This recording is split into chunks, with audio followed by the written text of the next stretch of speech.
Hello! A big hi అందరికీ. Welcome to Bharadwaj diaries.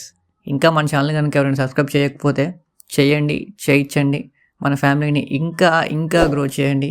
Me support ఎప్పుడు ఇలానే ఉండాలి. అందరికీ నమస్కారం. అందరు ఎలా ఉన్నారు? బాగున్నారని అనుకుంటున్నాను.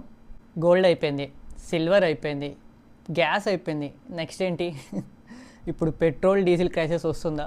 మళ్ళీ మనం వర్క్ ఫ్రమ్ హోమ్ చేసే రోజులు మళ్ళీ వస్తున్నాయా? ప్రజెంట్ వరల్డ్లో జరుగుతున్న వార్స్ వల్ల ఏషియన్ కంట్రీస్లో ఫ్యూయల్ షార్టేజ్ అయితే స్టార్ట్ అయిపోయింది. మిడిల్ ఈస్ట్ టెన్షన్స్ వల్ల ఆయిల్ సప్లై డిస్టర్బ్ అవ్వడం అయితే స్టార్ట్ అయిపోయింది.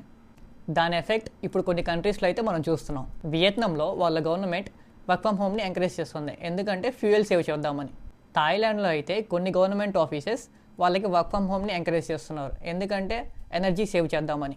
బంగ్లాదేశ్లో అయితే ఫ్యూయల్ రేషనింగ్ స్టార్ట్ చేశారు. పాకిస్తాన్లో అయితే కొన్ని యూనివర్సిటీస్ ఆన్లైన్ క్లాసెస్కి షిఫ్ట్ అయ్యాయి, ఫ్యూయల్ కన్సంప్షన్ తగ్గిద్దామని. మన అరౌండ్ ఇవన్నీ చూస్తుంటే సిచ్యువేషన్ సీరియస్ డైరెక్షన్లోకి వెళ్ళిందేమో అనిపిస్తుంది.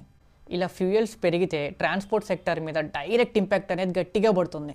ఇప్పుడు మనం రోజు ట్రాన్స్పోర్ట్ యూస్ చేసే ఓలా, ఊబర్, ర్యాపిడో మనకి పెట్రోల్, డీజిల్ కనుక పెరిగిపోతే వాళ్ళు ప్రైస్ పెంచే అవకాశం కూడా చాలా ఉంది. ఇది ఇలానే కంటిన్యూ అయితే ఐటీ సెక్టర్లో డైలీ ఆఫీస్ తగ్గించడానికి కంపెనీస్ వర్క్ ఫ్రమ్ హోమ్ ఆప్షన్ని కూడా ప్రిఫర్ చేయొచ్చు.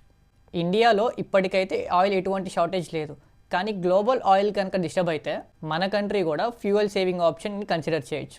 అప్పుడు మన ఐటీ ఎంప్లాయీస్కి వర్క్ ఫ్రమ్ హోమ్ ఇచ్చే ఆప్షన్ వస్తుందా అని ఆల్రెడీ డిస్కషన్ అంతా స్టార్ట్ అయిపోయింది. ఇప్పుడు ఇదంతా చూసిన తర్వాత మీ ఒపీనియన్ ఏంటి? పెట్రోల్, డీజిల్ క్రైసిస్ మన ఇండియా మీద కూడా ఎఫెక్ట్ ఉంటుందా? అది ఐటీ ఇండస్ట్రీ మీద ఎఫెక్ట్ చూపిస్తుందా? మళ్ళీ మనం వర్క్ ఫ్రమ్ హోమ్ చేసే డేస్ మళ్ళీ వస్తాయంటారా? మీ ఒపీనియన్ ఏంటో నా కామెంట్స్లో చెప్పండి.